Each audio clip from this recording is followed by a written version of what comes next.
ایک مسئلہ بھی سن لیں کہ جو لوگ بھی سفر کرتے ہیں نا رمضان میں، وہ کہیں بھی مقیم ہوں گے اور سحری کا وقت وہاں ختم ہو جائے سفر شروع ہونے سے پہلے، تو ان پر روزہ رکھنا لازم ہے۔ یہ مسئلہ خوب سن لیں، پھر میں آگے شروع کرتا ہوں، کیونکہ بہت زیادہ سوال پوچھا جا رہا ہے۔ آپ جب سفر کرتے ہیں، آپ نے امریکہ جانا ہے پاکستان سے، امریکہ ہے ویسٹ کی طرف نا، تو ابھی آپ ایئرپورٹ چلے گئے رمضان میں، ابھی آپ مسافر نہیں بنے، ایئرپورٹ پہ جب تک بیٹھے رہیں گے آپ مقیم ہی ہوں گے، حتیٰ کہ آپ جہاز میں بیٹھ گئے، ابھی جہاز ہوائی اڈے پر ہے، اڑا نہیں ہے، یہاں تک کہ جہاز چلنا شروع ہو گیا اور اسی دوران سحری کا وقت ختم ہو گیا، تو چونکہ روزہ شروع اس حالت میں ہوا ہے کہ آپ ابھی مسافر بنے نہیں ہیں، تو آپ پہ روزہ رکھنا بولیں لازم ہے۔ تو آپ کو نیت کرنی پڑے گی، دل میں نیت کہ میرا کیا ہے، وہ روزہ ہے۔ اب جب جہاز ہوا میں اڑ گیا اور شہر کی آبادی کو اس نے کراس کر لیا، تو اب آپ بن گئے مسافر۔ مسافر بن تو گئے، لیکن آپ کو اب روزہ توڑنے کی اجازت نہیں ہے، کیونکہ مسافر کو روزہ چھوڑنے کی تو اجازت ہے، توڑنے کی نہیں ہے۔ جب چھوڑنے کا ٹائم تھا تو مسافر بنے نہیں تھے، اور جب مسافر بنے ہیں تو روزہ شروع کر چکے ہیں، اسٹارٹ کر چکے ہیں، لہذا اب توڑنے کی اجازت نہیں ہے۔ سمجھ میں آ رہی ہے بات کہ نہیں آ رہی؟ اب ہوگا کیا؟ اگر آپ مغرب سے مشرق کی طرف جا رہے ہیں، آسٹریلیا کی طرف جا رہے ہیں، میں پہلے نا دنیا کے نقشے میں نے بہت دفعہ سمجھنے کی کوشش کی، سمجھ میں نہیں آتے تھے کہ کون سا ملک کدھر کو ہے، یہ نقشوں سے سمجھ میں نہیں آتا۔ جب ٹریولنگ شروع کی ہے نا، ٹریولنگ، اب دنیا سمجھ میں آنا شروع ہوئی ہے کون سا ملک کدھر کو ہے، سمجھتے ہو؟ اس سے کیا پتہ چلتا ہے کہ پریکٹیکلی کسی چیز میں مبتلا ہونا الگ چیز ہے، کتابیں پڑھ لینا الگ چیز ہے۔ اسی لیے ہم کہتے ہیں کہ مسائل مفتیوں سے پوچھا کرو، صرف کتابیں پڑھ کے حوالے یاد کرنے والے مفتی نہیں ہوتے، کیونکہ وہ پریکٹیکلی اس فیلڈ میں ہوتے نہیں ہیں۔ ایک ہے نا لوگوں کے مسائل آ رہے ہیں، آپ فتویٰ لکھ رہے ہیں، بڑے اس کی نگرانی کر رہے ہیں، چیک کر رہے ہیں غلطی ہے یا نہیں ہے، امپلیمنٹ اس کا سوسائٹی پہ کیا ہوگا آگے جا کے، ان چیزوں سے جو پریکٹیکلی گزرا ہوا ہو وہ مفتی ہوتا ہے۔ اور صرف کتابیں پڑھ کے حوالے یاد کر کے فتویٰ دینا، ضلوا و اضلوا، خود بھی گمراہ ہوگا، لوگوں کو بھی گمراہ کرے گا۔ حج اور عمرے کی مثال دیکھ لو، حج آپ کتابوں سے جتنا مرضی پڑھ کے چلے جاؤ، جب تک آپ نے عملی طور پر حج نہیں کیا آپ کو حج کے مسائل نہیں آتے۔ مشہور واقعہ حضرت ملا علی قاری رحمۃ اللہ علیہ کا ہے، حج پہ عمرے پہ انہوں نے بہترین کتاب لکھی، ملا علی قاری رحمۃ اللہ علیہ، جو مشکات کی شرح جنہوں نے لکھی ہے، بڑے عالم تھے۔ جب عمرہ کرنے گئے نا، یہ حج کرنے گئے، تو الٹا طواف کرنا شروع کر دیا۔ کسی نے پوچھا کہ تم نے ملا علی قاری کی کتاب نہیں پڑھی؟ حج پہ آ رہے تھے، کم از کم ملا علی قاری کی کتاب تو پڑھ کے آتے۔ ان کو نہیں پتا تھا کہ یہ ملا علی قاری، یار آپ لوگ تو پتہ نہیں کیا ہو گیا، ایسے لگ رہا ہے جیسے پتہ نہیں کوئی میں نے قرضہ لیا ہوا ہے آپ لوگوں سے،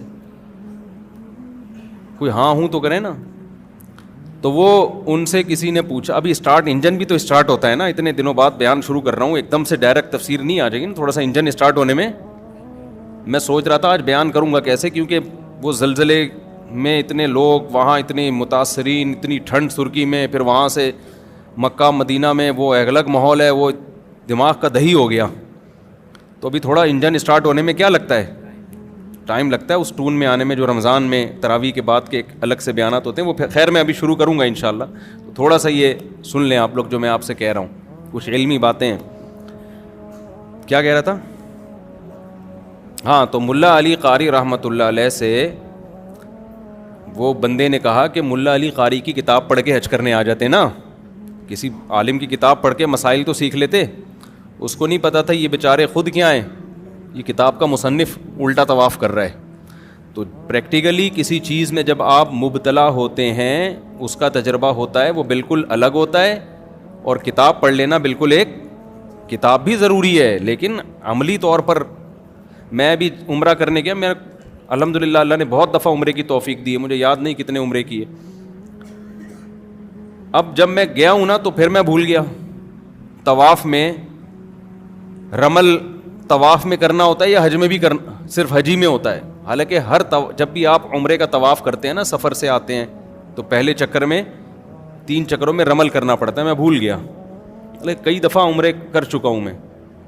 اب میں پریشان کہ یار وہ بھول گیا. پھر اجتباء 3 چکروں میں کرنا ہے یا 7واں چکر میں, وہ نہیں جو دائیں کندھا خالی رکھتے. پھر میں نے تحقیق کی دوبارہ. اب کوئی مجھے دیکھ رہا تھا, کہتا ہے یار اس مولوی کو دیکھو, اتنی دفعہ عمرے کر چکا ہے اور اب کیا کر رہا ہے, دوبارہ عمرے کے مسائل سیکھ رہا ہے.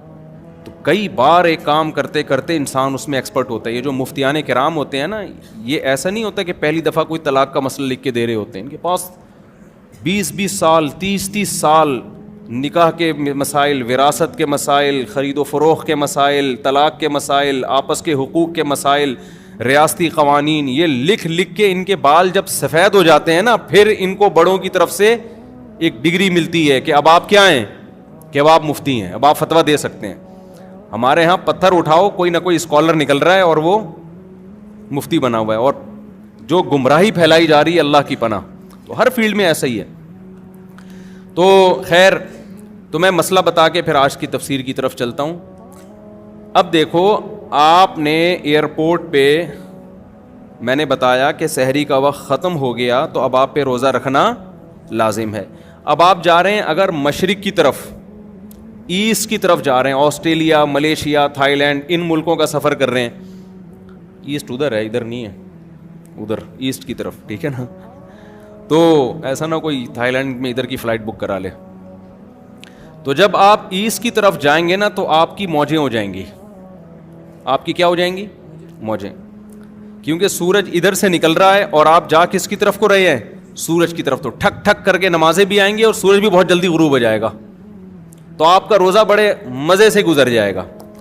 لیکن اگر آپ کو کسی کی خدا نہ خواستہ کوئی لگ گئی ہے, کسی کی کوئی قرضہ ورزہ لیا ہوا تھا آپ نے, کسی نے کوئی دے نہیں رہے آپ, اس نے شاید رات کی تنہائیوں میں اٹھ کے کچھ آپ کے لیے مانگ لیا اللہ سے, تو پھر آپ کی فلائٹ ہوگی مغرب کی طرف, ٹھیک ہے.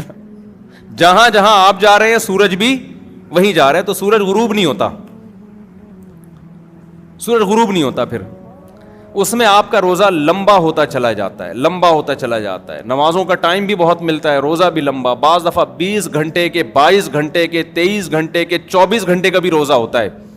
تو ایسی صورت میں وہ روزہ آپ کو رکھنا, بولو, پڑے گا. سمجھتے ہیں کہ نہیں سمجھتے؟ وہ توڑنے کی اجازت, ہاں توڑ دیا تو کفارہ نہیں ہے, اس میں توڑ دیا تو کفارہ نہیں ہے, گناہ بھی ہوگا, قضا بھی رکھنی پڑے گی, لیکن کفارہ اس لیے نہیں ہے کہ سفر ہے نا, تو کفارے کے لیے تو کوئی بھی ذرا سا شبہ بھی ہو کفارہ ساقط ہو جاتا ہے, تو توڑنا جائز نہیں ہے. ہاں 2 صورتوں میں توڑنا جائز ہے, موت کا خطرہ ہو جائے یا بیمار ہونے کا. بول لو نا کیا ہو گیا, جملہ کمپلیٹ کر لیں. موت کا خطرہ ہو جائے یا بیمار ہونے کا. بیمار ہونے کا مطلب یہ کہ کوئی پین تکلیف شروع, جیسے خالی پیٹ ہونے کی وجہ سے پیٹ میں پین شروع ہو گیا, درد شروع ہو گیا, یہ بھی ایک بیماری ہے. شوگر لیول اتنا ڈاؤن ہو گیا کہ شوگر کے پیشنٹ کے ساتھ تو بڑے مسائل ہوتے ہیں, چکر آنا شروع ہو گئے, یہ بھی بیماری ہے. خدا نخواستہ بے ہوش ہونے کا خطرہ ہو گیا, تو یہ بھی کیا ہے؟ بیماری ہے. پھر رہ گیا یہ گیا کہ بھوک اور پیاس برداشت نہیں ہو رہی, یہ بیماری نہیں ہے, یہ تو کسی بھی برداشت نہیں ہوتی, تبھی تو ہم کھاتے ہیں کہ بھوک برداشت نہیں ہوتی. تو بھوک اور پیاس جتنی بھی لگے روزے کی حالت میں, اس کو برداشت کرنا آپ پر لازم ہے. اس بھوک اور پیاس کی شدت کی وجہ سے روزہ توڑنے کی اجازت نہیں ہے. ہاں بیمار ہونے کی, پیٹ میں درد ہو رہا ہے, السر کے پیشنٹ کو بہت زیادہ پین شروع ہو جاتا ہے بھوکا رہنے سے, یا شوگر لیول ڈاؤن ہونا شروع ہو گیا, بے ہوشی کا خطرہ ہے, اس طرح کے جو خطرات ہوں گے, بیمار ہونے کا خطرہ جسے کہتے ہیں, بلڈ پریشر اتنا زیادہ لو ہو گیا کہ ڈاکٹر نے کہا 2 انڈے اس نے نہیں کھائے اگر, تو بعض دفعہ بلڈ پریشر لو ہوتا ہے نا, نمک کھانا پڑتا ہے فوراً, یا انڈے منڈے پھوڑنے پڑتے ہیں, یا کوئی ORS وغیرہ پینا پڑتا ہے, تو بی پی لو ہوگا نا, یہ بھی ایک بیماری ہے. تو بیماری میں توڑ سکتا ہے, بھوک کی شدت یا پیاس کی شدت کی وجہ سے نہیں توڑ سکتا, کیونکہ روزہ نام ہے بھوک اور پیاس کے برداشت, بولو, کرنے کا. خوب سمجھ لو. بعض دفعہ ایسا بھی ہوتا ہے کہ آپ سحری میں پانی پینا بھول گئے اور پتہ چلا سحری کا وقت ختم ہو گیا. اوبے یار پانی تو پیا ہی نہیں, اوئے ہوئے ہوئے, ایسا ہوتا ہے. کوئی بات نہیں, اب گیا, ٹھیک ہے نا, یہ کوئی شرعی عذر نہیں ہے. اور کھایا بھی دیسی گھی تھا آپ نے, دیسی گھی سحری میں کھاؤ گے فوراً پیاس لگنا شروع ہو جاتی. تو اب جو بھی ہونا تھا وہ کیا ہو گیا, ہو گیا. اب پیاس بہت لگے گی, سارا دن کیسے گزاروں گا, اف ٹینشن میں. او بھائی اس کی بیس پہ آپ کو روزہ توڑنے کی اجازت بولو نہیں ہے. سحری میں آنکھ ہی نہیں کھلی. ہمارا ترکی میں کیا حال ہوا, آنسو نکلتے نکلتے رہ گئے.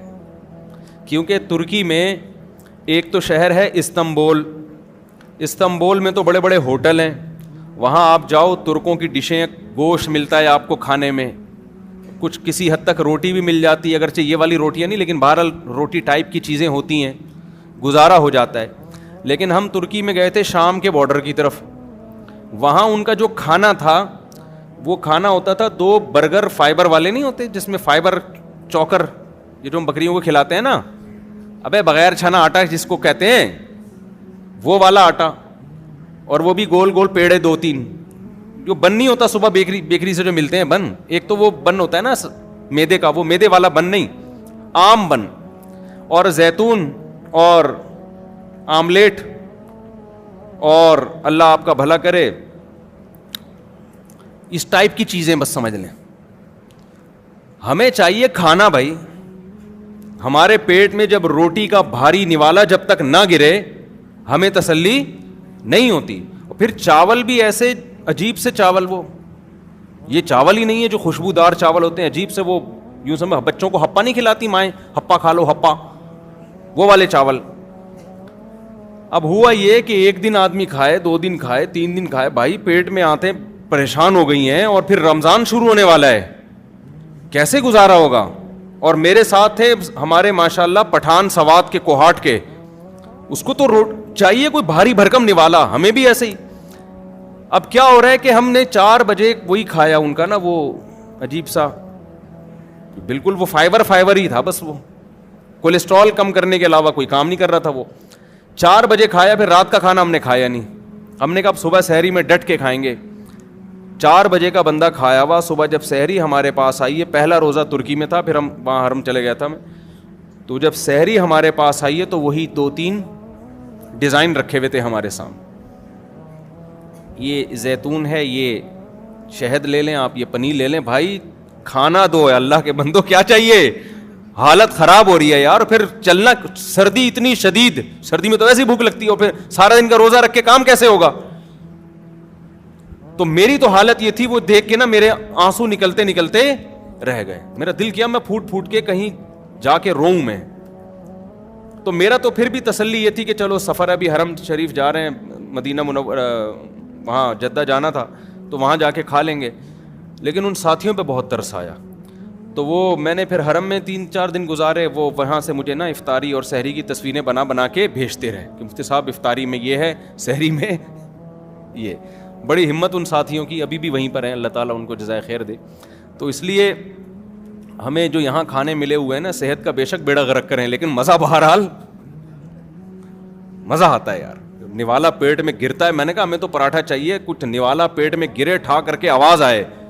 یہ جو ہم عجیب سی چیزیں کھا رہے ہیں, چوکر فائبر, منہ میں جا کے غائب ہو جاتا ہے. وہ شہد گرے گا پیٹ میں کیا پتہ چلے گا, شہد بھی اگر ہے تو روٹی سے نا. صحت کی بات نہیں کر رہا, ہو سکتا ہے ڈاکٹر سارے وہاں پہنچ جائیں ترکی کے, یار اتنی اچھی بہترین ہمیں فیڈ مل رہی ہے وہاں پہ, اور بہترین ہمیں خوراک مل رہی ہے, لیکن وہ پیٹ میں نوالا جو ہے نا بڑا مسئلہ ہو رہا تھا, کہاں سے کہاں. تو میں اس پہ کہہ رہا تھا, اب میں وہاں جا کے یہ کہتا کہ یار چونکہ ہمارے مطلب کی سحری نہیں ہے اور رات شام 4 بجے کھانا کھایا ہوا ہے, تو ہم روزہ چھوڑ دیں. سفر کی بیس پہ چھوڑنے کی تو اجازت تھی, اس بیس پہ نہیں چھوڑ سکتے کہ ہمیں سحری کیا مل رہی ہے, ہماری مرضی کی نہیں مل رہی. تو آپ کی سحری میں آنکھ کھلے یا نہ کھلے, آپ کو روزہ رکھنا پڑے گا. اللہ نے روزے کی چھوٹ صرف 2 لوگوں کو دی ہے, ایک بیمار لوگوں کو اور ایک مسافر لوگوں کو. یہ اہم مسئلہ تھا, موضوع سے ہٹ کے تھا, لیکن بیان کرنا بہت ضروری تھا, کیونکہ میں دیکھ رہا ہوں لوگوں کو, سوسائٹی کو دیکھ رہا ہوں نا, آنکھ نہیں کھلی تو روزہ چھوڑ دو, پانی پینا بھول گئے تو روزہ چھوڑ دو. بھائی یہ گزارنا پڑے گا آپ کو, اللہ نے آپ کو اجازت نہیں دی ہے جو مرضی ہو. فرض ہے, رکن ہے اسلام کا, ورنہ آخرت میں طبیعت سے پھینٹی لگے گی. اللہ کے دین میں یاد رکھو لچک نہیں ہے, آسانی بہت ہے, لچک نہیں ہے. جو آسانی اللہ نے دینی تھی وہ دے دی ہے, اپنی طرف سے مزید آسانیاں آپ کو پیدا کرنے کی اجازت نہیں ہے. اکثر لوگ یہ بات کہتے ہیں اللہ غفور الرحیم ہے, اللہ معاف کر دے گا. یہ بہت خطرناک جملہ ہے. آپ خدا کی نافرمانی کر رہے ہو اور یہ کہہ رہے ہو کہ اللہ کیا ہے, غفور الرحیم ہے. یہ بہت, دیکھو اللہ جب گناہ کی بات کرتا ہے نا کہ گناہ مت کرو, تو جہنم کی وعیدیں سنا کے ڈراتا ہے. وہاں یہ نہیں کہتا کہ میں غفور